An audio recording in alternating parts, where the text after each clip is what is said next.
Olá! Primeiramente seja bem-vindo ao canal, lembre-se de deixar seu like e se inscrever clicando no botão inscrever-se e depois no sininho. Obrigada! As décadas de 1820 e 1830 nos Estados Unidos foram marcadas pelo revivalismo religioso, um conceito sociocultural que buscou resgatar princípios e tradições de tempos passados e os pedidos por temperança, ou seja, o autocontrole e a moderação dos próprios desejos. Na época, as mulheres, que reforçavam a necessidade das virtudes do movimento de temperança, enxergavam o álcool como uma força destrutiva nas famílias e nos casamentos, principalmente porque incitava a malícia de seus maridos e os mantinha afastados de casa por muito tempo. Sendo assim, em meados de 1838, no estado de Massachusetts, foi aprovada uma lei de temperança proibindo a venda de bebidas destiladas em quantidades inferiores a 15 galões. Muito embora a lei tenha sido revogada 2 anos depois, ela abriu precedentes para a existência de tal legislação. Começando com o Maine, em 1846, vários estados seguiram o exemplo instaurando leis mais rígidas sobre qualquer tipo de bebida alcoólica, chegando ao seu ápice em 1861, início da Guerra de Secessão no país.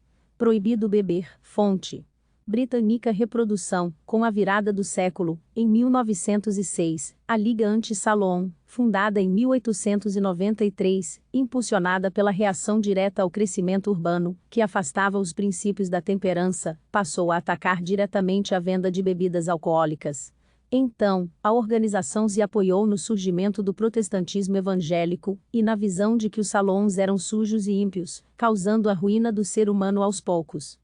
Quando os Estados Unidos da América, entraram para a Primeira Guerra Mundial, em 1917, o então presidente Woodrow Wilson reforçou a proibição total da venda de alcoólicos, para economizar grãos para a produção de alimentos. No mesmo ano, o Congresso apresentou a 18ª Emenda Constitucional, que proibiu em definitivo a fabricação, o transporte e a venda de bebidas alcoólicas em todo o país. Fonte BBC Reprodução. Apesar de o Congresso ter estipulado um limite de 7 anos para o trâmite legal do processo, a emenda recebeu o massivo apoio de 3/4 necessários dos estados do país em menos de um ano. Sendo assim, em 16 de janeiro de 1919, a lei foi ratificada e entrou em vigor um ano depois, com 33 dos 50 estados americanos, que já haviam promulgado a própria legislação de proibição. Em outubro do mesmo ano, o Congresso aprovou a Lei Nacional de Proibição, fornecendo diretrizes para a aplicação federal da Lei Seca.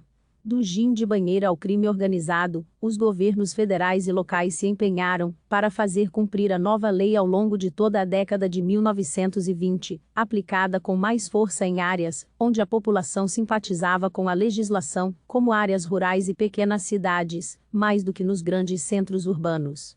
E, apesar de a lei ter apresentado um vago sucesso com a queda momentânea nos números de prisões por embriaguez e em 30% do consumo de álcool, quem quis continuar bebendo, encontrou centenas de maneiras criativas de fazer isso por meio do contrabando.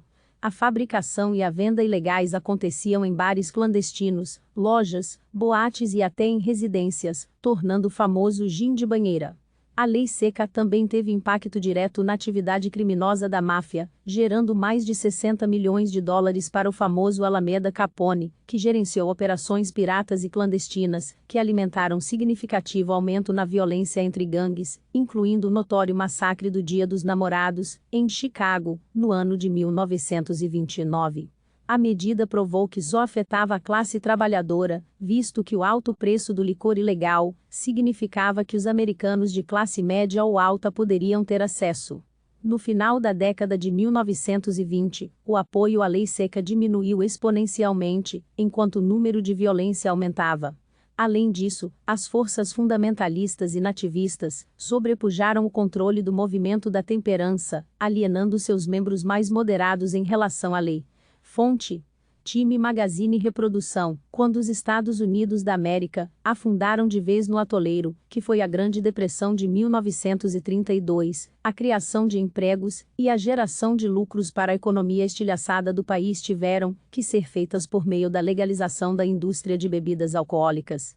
Em fevereiro de 1933, a lei foi revogada após o democrata Franklin D. Roosevelt assumir a presidência de Herbert Hoover, que encarava a lei seca como um grande experimento social e econômico, nobre em motivos e de longo alcance em propósitos. Para esse pensamento do derrotado Hoover, Roosevelt respondeu celebrando o fim da lei seca saboreando um martini de seu gabinete presidencial. Você gostou deste vídeo? Então comente na seção de comentários abaixo. Lembre-se de se inscrever no canal, compartilhar e deixar seu like. Muito obrigada. Até logo!